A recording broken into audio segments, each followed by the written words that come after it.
The following is the learning objectives and details of this module. Please read it carefully and let's start.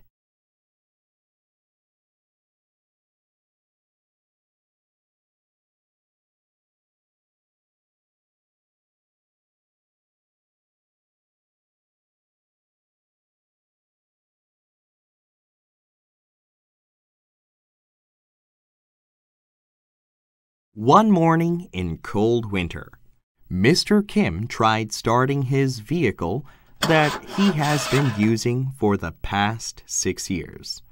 However, the car wouldn't start while it makes some starting noise. He tried it for several times.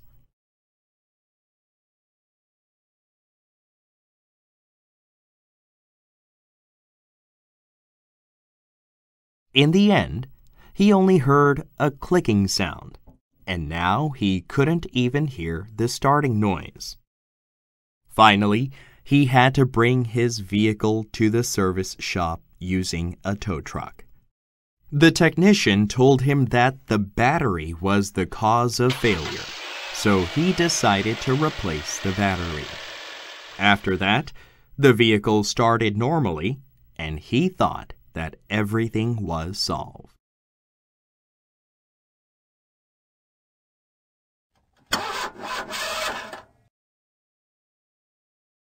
However, the vehicle wouldn't start after a few days.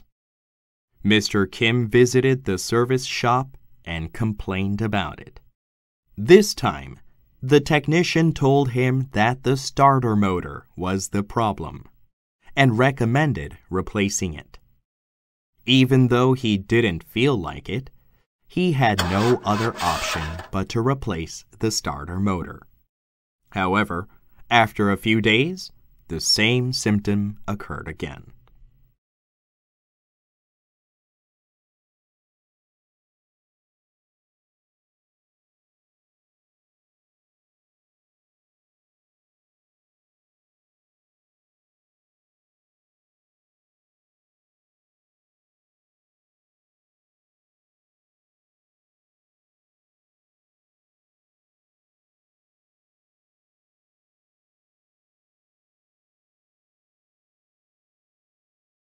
Finally, it turned out that the wiring that was connected to the starter motor was the problem. He had to go through all these hassles when all he had to do was to replace the wiring. Mr. Kim was so angry, thinking about all the money he had wasted and thinking that all these hassles could have been avoided if the technician offered the correct solution at the beginning. In fact, this kind of situation can happen anytime.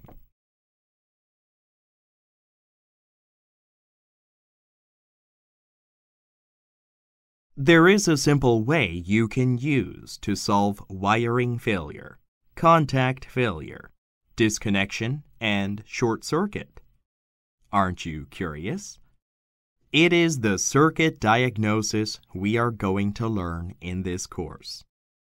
If you become familiar with the diagnosis process, you will be able to solve the problems without having to replace the expensive components such as battery and starter motor.